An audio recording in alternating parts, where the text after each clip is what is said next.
trending topic, but paganism is definitely more popular than it used to be. A lot of the popularity comes with a kind of aesthetic that's on the rise. I mean, I know a lot of different shops are, for lack of a better term, capitalizing on it, and it's much easier to find these types of things when you look up things like witchy or pagan or Viking. I try not to pigeonhole people unless absolutely necessary and with profound amounts of evidence, but there are two main types of people who are becoming more aware of the growing popularity of paganism. There are the people who really enjoy the aesthetic and are maybe leaning more towards the religious and spiritual aspects of things, and then there are the people who are genuinely curious what it entails, starting with the spirituality. And because I am a casually open pagan and I do work with a lot of the public, I occasionally get the point-blank question of, what is paganism? What is it to you? And a lot of these come from a specific religion, which I gotta give them credit for actually asking, and maybe almost half of them seem like they're genuine. But I've experienced something over time that I think is really interesting, which has spawned me getting into this subject finally, is that it does seem like a lot of people think that if I'm open about my paganism, then I'm somehow trying to convince people that they should also be pagan. And I would like to compile things all in a single place, largely because I don't believe in evangelism. And I even hate that term because, as I've said in previous videos, so many religions, emphasis on certain strains of them, think that they own the concept of spirituality, therefore they have some divine inherent right to evangelize. And that is not the case here. I don't care if you end up calling yourself pagan or not. I have an opinion on the practices and responsibilities that come with that, but this video is largely things I've experienced that I really wish I had known about before I started using that word for myself, and also before I started being more casually open about things. And so for the people watching this who are either just curious about how I approach the subject or are looking into paganism themselves, yourself, these are things that people didn't talk to me about, people didn't really acknowledge. I didn't even see acknowledged in most of the articles and papers and social media that I was studying, basically. I hope it's useful to you. It's not meant as a checklist, because I'm sure there's things to add, and I hope that you don't experience all of these things, but knowing that there's always potential for things to jump out that surprise you. Hopefully they won't be a surprise if you do see them. And honestly, I would really be a hypocrite if I didn't preface with, so my background is evangelical Christianity. I was in that community for around 25 years, I want to say, 25, 26. The last 5 years or so of that, I paid particular attention to studying several other denominations and studying other religions, and realizing that a lot of them were running on the same patterns, but also claiming they were the only special enlightened ones. Kind of broke through to further study of things like church history and history of other religions. I am not associated with any pagan church, temple, or coven, which I'll get to in a later video. Witchcraft is not the same as paganism, even though for a lot of people they do overlap. Witchcraft is it's a specific practice. It's like calling yourself a baker, whereas paganism is a set of beliefs that can constitute or dictate a pattern of how you react to things, it's emphasis on the lifestyle and your values. But I digress. Paganism did start out as a derogatory term coined by Christians in, I'm not going to say a century because this is not an academic video. This is an experiential video to hopefully tip you off and kind of train your eyes and ears to understanding some of these things and where they come from. So I have been told over time, oh, you call yourself a pagan, you're calling yourself something derogatory. Again, that goes back to certain groups, certain religious groups claiming that they have ownership over various terms. They are the standard by which everything else is measured. And it's more along the lines of the word queer, which is still derogatory in certain contexts and should be understood as such and not forced on people. But the biggest difference between pagan and queer is you do not choose to be queer, and if you did, no, you didn't. Over time, it developed more into, instead of meaning just non-Christian, it means more non-mainstream, biggest streams of religion, and therefore it's more of an umbrella term, and it has a lot of gray areas because there are religions that therefore fall under paganism, but they have their own specific labels that you kind of have to read the room and understand that, like, Buddhism is technically pagan if you define it by non-Christian, non-Judaism, non-Muslim, but it's also very integral to a culture where if you just say pagan, it's kind of weird. You might as well just say Buddhism. And I know that a lot of other Asian cultures, they would also technically be pagan based on the relativity of, like, I live in the United States, so a lot of people would say, oh, if it's not one of these three things, but if you go to several of those countries, they would just say, no, that's just the normal, like, what are you talking about?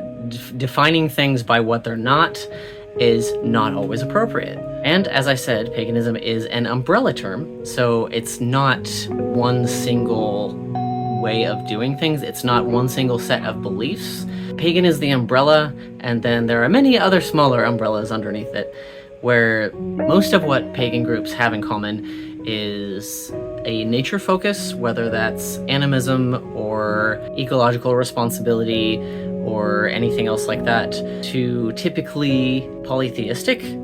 And there are many different interpretations of what the term God actually means. Sometimes it's a very high spirit, sometimes it's an energy, sometimes it's something syncretic, which I can get to in a little bit. Sometimes it's more of an idea. Sometimes it's literally a person with a name that is distinct from another entity.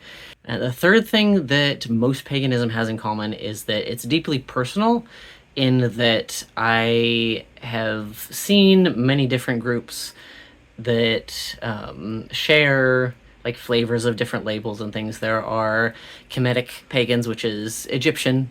There are Hellenic pagans, which is Greek. There are Norse pagans. There are more American and native-centered paganism, which is also a gray area. Ask people about that term before you use it. And there are groups, but typically it's considered something deeply personal that you have to work out for yourself versus attend meetings. And just like an umbrella does not have walls, there are exceptions to this, but those are the typical defining factors of paganism apart from more mainstream popular religion. It is also typically a term to denote pre-Christian origins.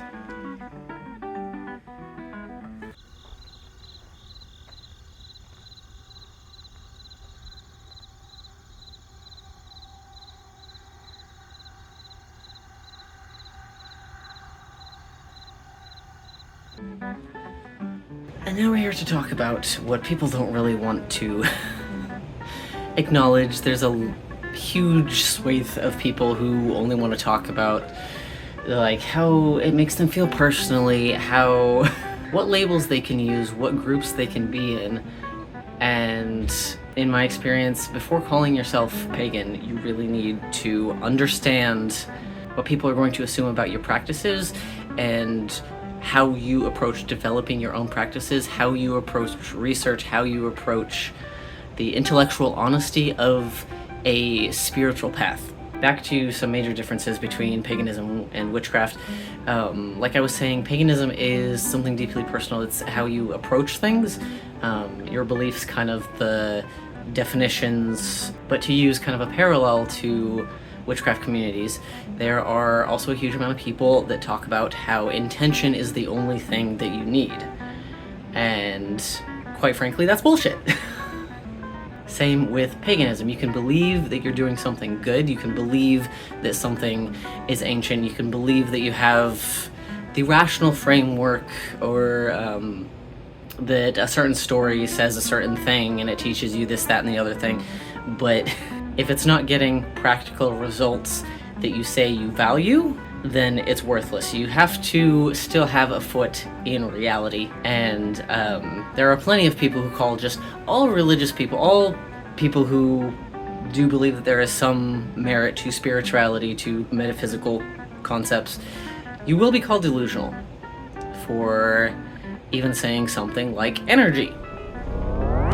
And if you're approaching the idea of potentially calling yourself pagan, potentially researching this, finding out something that makes sense to you, you have to learn to deal with not everybody is going to be like you, even other pagans. Therefore, you have to tie it back to material. You can't just go based on vibes and intention.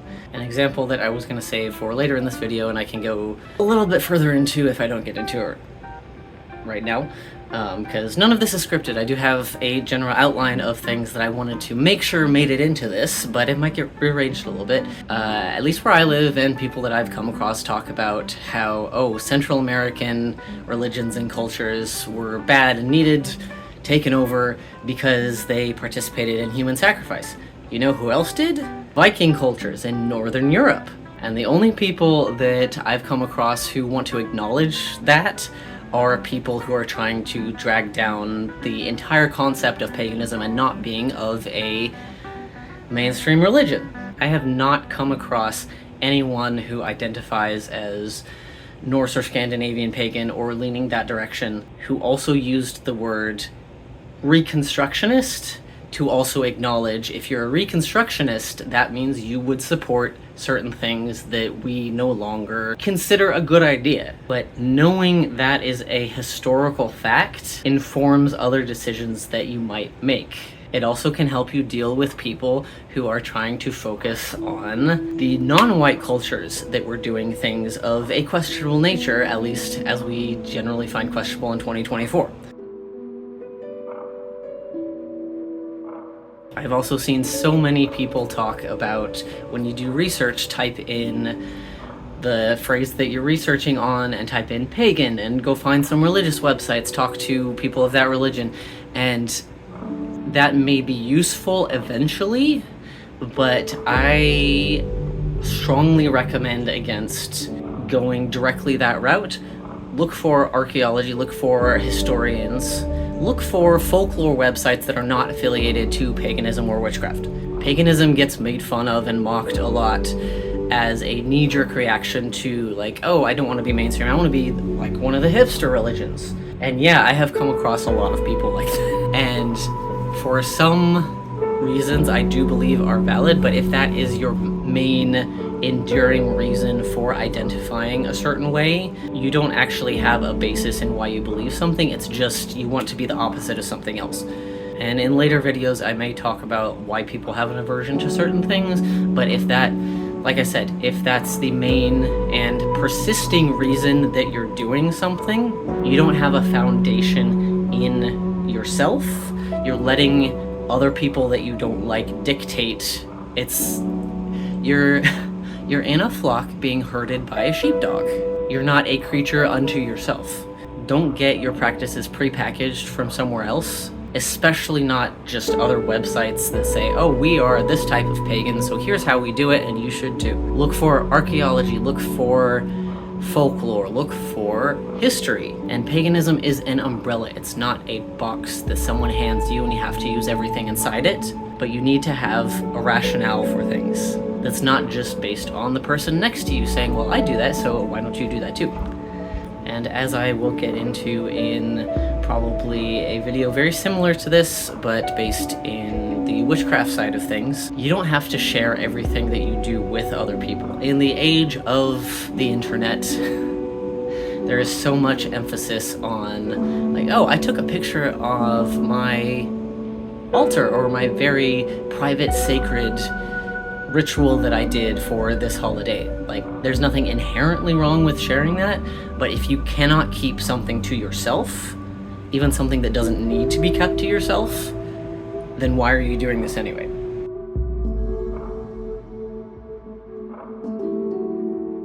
So, to recap, the origins of paganism, yes, are derogatory because in a world that views certain types of religion as a default, anything that is not a pre-packaged something else and it falls in the gray areas and is deeply personal, does not have a priest that you are beholden to, is deemed as a bad thing. It's very unstructured and by their views. And growing up evangelical, I was told, oh, those horrible people who just view spirituality like it's a candy store. No, sometimes you have to understand the recipe for something deeply personal and you're doing your own shopping. But also, just because you have a right to do your own shopping, that doesn't mean you should ignore ingredients lists and the origins of things and understand how things are manufactured. And in my experience, go for the most whole foods as possible. You don't need the orange that's been pre-peeled and handed to you in a little plastic bucket, aside from the... For your own well-being, just go for the orange. Look up the archaeology website and read from someone who is not previously invested in paganism or a group that wants to up its numbers, whether that's a local group that meets physically or some random Discord group that says this is an open, safe place. I love that shirt, but it's really warm.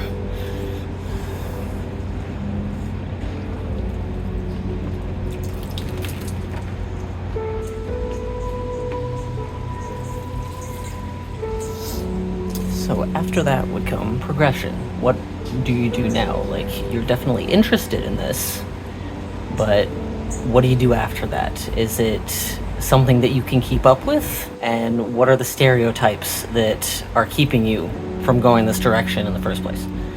One of my favorite places to start in this conversation is pointing out that there are a lot of pagan influences in any given culture already. And obviously I'm speaking from the culture that I've grown up in, and that has changed over time, and I have changed communities and things, but I am still in the United States. So many people, when they approach paganism, as well as witchcraft, but mainly paganism, think that they have to uproot everything and rearrange their entire life, and they miss out on the chance of looking into things that they already do and things that they already have opportunity to do that have pagan culture roots. They're also pretty good for people who are gravitating towards paganism, but they don't want to be visible or as visible as they could be based on their particular situation. So this was picked up several years ago at a gift shop by the ocean. The reasons you're quieter about it happen to be particularly Catholic. Looking into the origins of Saint Bridget is quite interesting. And this is a traditional Celtic symbol, also known as the Cross of Saint Bridget.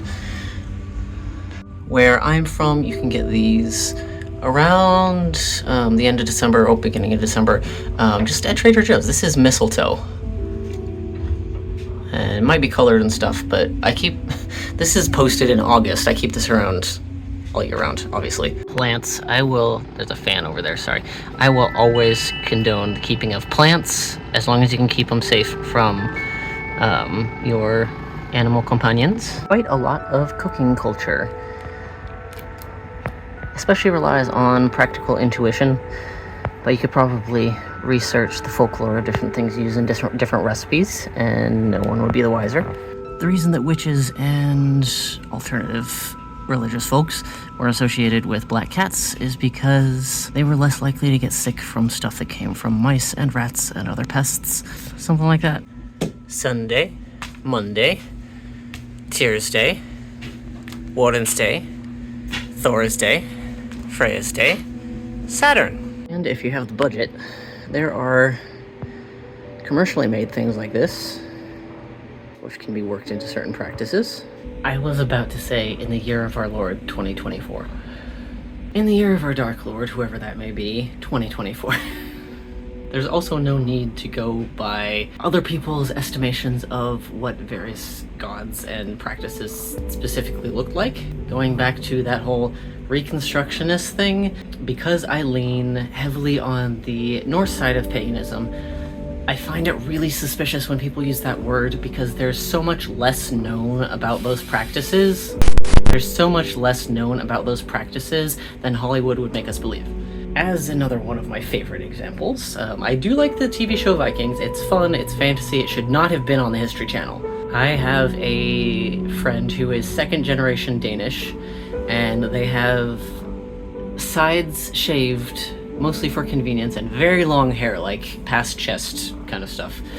And they reminded me the other day that the historically accurate Viking haircut was either just long hair, nothing done to it, or bowl cut.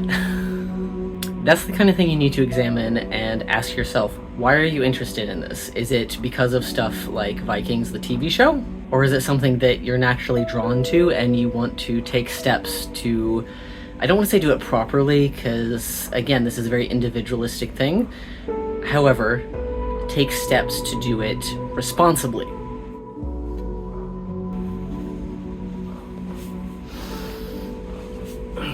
I don't have my microphone, so I had to turn all the fans off. And so on the topic of responsibly doing this, you may see me talk about from time to time that I don't have a coven, I don't have a temple, I don't have a church, but I am also civilly ordained and able to perform marriage ceremonies.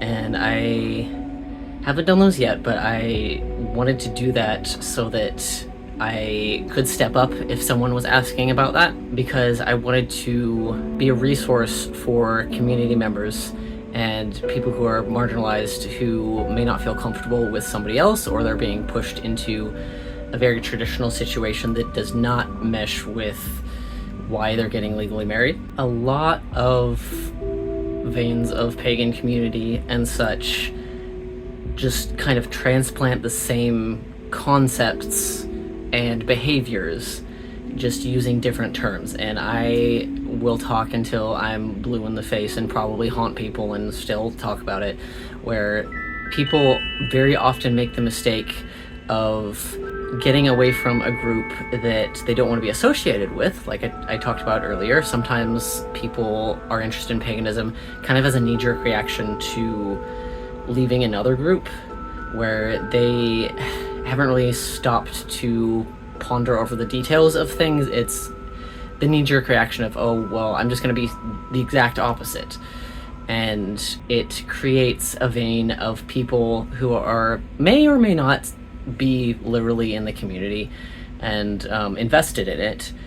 It creates a vein of people who may be the face of a group or category, but they are not good people to listen to. Not even necessarily out of malice, but they don't have the deep roots. They have not done the work, and they're approaching it to be different from something else.